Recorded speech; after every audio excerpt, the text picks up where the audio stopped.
বিশেষ এটা উদ্দেশ্য লৈ জৈৱিক কৃষি কৰ্মৰ লগত জড়িত হৈ পৰিছে ডিব্ৰুগড় বিশ্ববিদ্যালয়ৰ অৱসৰপ্ৰাপ্ত সহকাৰী পঞ্জীয়ক সঞ্জীৱ কুমাৰ শৰ্মাই। 2020 চনতেই অৱসৰ গ্ৰহণ কৰা ডিব্ৰুগড় বিশ্ববিদ্যালয়ৰ সহকাৰী পঞ্জীয়ক শৰ্মাই নিজৰ বাৰীতেই বিশেষ এটা উদ্দেশ্যৰে জৈৱিক পদ্ধতিৰে বিভিন্ন ধৰণৰ শাক-পাচলি, ফল-মূলৰ গছ ৰোপণ কৰিছে। ডিব্ৰুগড়ৰ বিভিন্ন শিক্ষানুষ্ঠানৰ ছাত্ৰ-ছাত্ৰীসকলক ভৱিষ্যত জীৱনৰ স্বাৱলম্বী হোৱাৰ বাবে বিভিন্ন শাক-পাচলি, ফল-মূলৰ গছসমূহ পৰিচয় কৰাই দিয়াৰ স্বাৰ্থত ৰোপণ কৰিছে বৰথেকেৰা, মিৰিকা টেঙা, নগা টেঙা, মধুৰি, ৰবাব টেঙা আদিকে ধৰি বিভিন্ন ধৰণৰ ঔষধি গুণসম্পন্ন গছ। বিগত সময়ত চোৱাত বিভিন্ন বিদ্যালয়ৰ ছাত্ৰ-ছাত্ৰীসকলক বিদ্যালয়ৰ শিক্ষাৰ উপৰিও প্ৰাকৃতিক প্ৰদত্ত সম্পদসমূহৰ ব্যৱহাৰিকভাৱে পৰিচয় কৰাই আহিছে ডিব্ৰুগড় বিশ্ববিদ্যালয়ৰ এইগৰাকী অৱসৰপ্ৰাপ্ত সহকাৰী পঞ্জীয়ক সঞ্জীৱ কুমাৰ শৰ্মাই। নাৰ্চাৰী কাম আৰম্ভ কৰিছোঁ। নাৰ্চাৰী এই পুলিবিলাক পচাবলৈ লৈছোঁ আৰু কিছু পুলি হৈছে।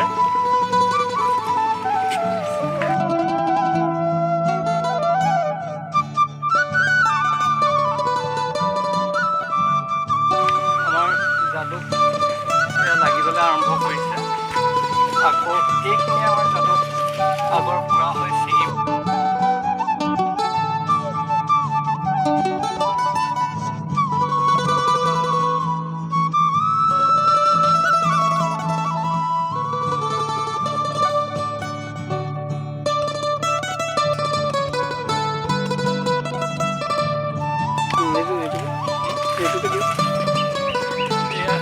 জাহাজীখন তেনেকৈ ইফালে আমাৰ কাপোৰ এয়া অমিতা এই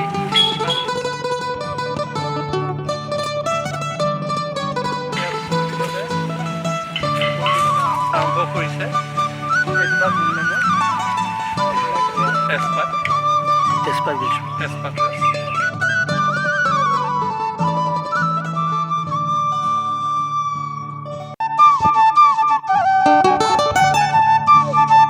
জাহাজীয়ে এতিয়া ঠোক পেলাইছে।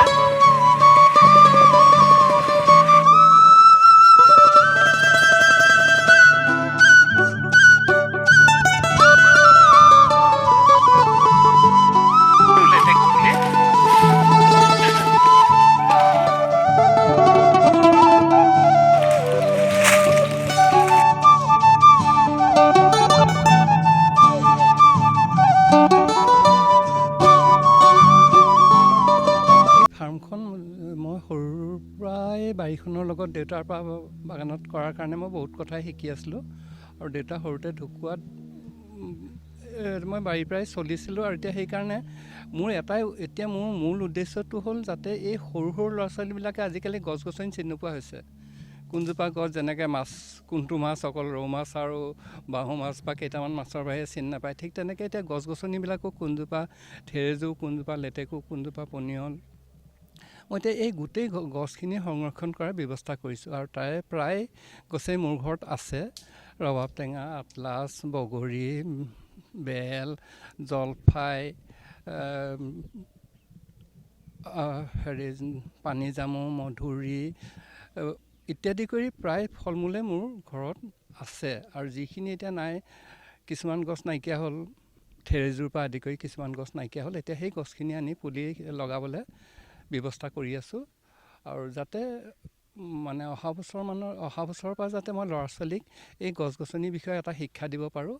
আৰু শিক্ষাটোৰ লগতে তেওঁলোকক কেনেকৈনো পুলিটো লগাব লাগে, কেনেকৈনো কি কৰিব লাগে, সেইখিনিৰো এটা ট্ৰেইনিং দিয়াৰ পৰিকল্পনা কৰি আছোঁ। মই ফাৰ্মৰ লগততো মই সৰুৰ পৰাই জড়িত, কিন্তু এতিয়া মই 2020ত ৰিটায়াৰ কৰাৰ পিছত ইয়াত সম্পূৰ্ণ জড়িত হৈ পৰিছোঁ। 2020ৰ পৰা মই সম্পূৰ্ণ জড়িত হিচাপে এতিয়া দিনে দিনে মই যিধৰণে বস্তু লগাব লাগে, দিনে দিনে যিধৰণে মই নতুন নতুন বস্তু লগাব লাগে, আগৰ বস্তুখিনিকে কেনেকৈ কৰিব পাৰি, আৰু বতৰ অনুযায়ী যিবিলাক শাক পাচলি লগাব লাগে সেইখিনি কৰি আহি আছোঁ। নৱপ্ৰজন্মক এই ফাৰ্মৰ বিষয়ে কি ক'ব বিচাৰিব, যিহেতু এতিয়া আধুনিকতাৰ দিনত একো বস্তু চিনি নোপোৱা হৈছে, তেওঁলোকে কি ক'ব আপোনাক? এতিয়া আটাইতকৈ আমাৰ দুখ লগা বিষয় এটা হৈ পৰিছে, আজিকালি সৰু ল'ৰা ছোৱালীবিলাকৰ গাত মই কেতিয়াও দুখ দিবলৈ নাযাওঁ। মই অভিভাৱকসকলক দুখ দি মানে কাকনো কি ক'ম, সকলো বিজি হৈ পৰিছে।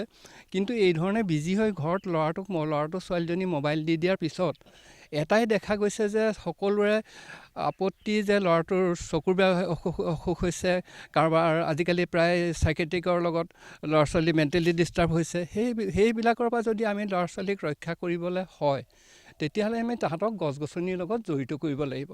সৰুৰ পৰাই তাহাঁতক ফুল গছৰ পুলি এটা দিলে, কিবা গছৰ পুলি এটা দিলে, তাহাঁতি যাতে লগাই মেলি তাহাঁতি যাতে সেই গছ গছনি সেউজীয়া পৰিৱেশৰ লগত দিলে তাহাঁতৰ মেণ্টেল ষ্ট্ৰেংথ আহিব, বডিৰ ষ্ট্ৰেংথ আহিব, তাহাঁতৰ সকলো দিশতে ভাল হ'ব। গতিকে আমি এতিয়া এই বাৰীখন মোৰ উদ্দেশ্যটো ধন ঘটাৰ উদ্দেশ্যত মই কৰিবলৈ যোৱা নাই। ধনটো লাগিবই, কিন্তু আচল উদ্দেশ্যটো হৈছে যাতে মই ল'ৰা ছোৱালীবিলাকক এইজোপা আম গছ, এইজোপা কঁঠাল গছ, এইজোপা থেৰজু গছ ইত্যাদি কৰি এই কোনজোপা কি গছ তাহাঁতক যাতে চিনাকি কৰি দিব পাৰোঁ, তাহাঁতক যাতে এটা শিক্ষা দি ভৱিষ্যত জীৱনৰ কাৰণে তাহাঁতক মই কিবা এটা পথ দেখুৱাব পাৰোঁ। মইতো অকলে নোৱাৰোৱেই, কিন্তু মোৰ উদ্দেশ্য এইটোৱে হ'ল য'ত কিঞ্চিত পাৰোঁ সেইখিনি তাহাঁতৰ ভৱিষ্যতৰ কাৰণে তাহাঁতক কিবা এটা দিয়াৰ মোৰ পৰিকল্পনা আছে। আপোনাৰ পৰিচয়টো আৰু এই ফাৰ্মখন ক'ত আছে আপুনি?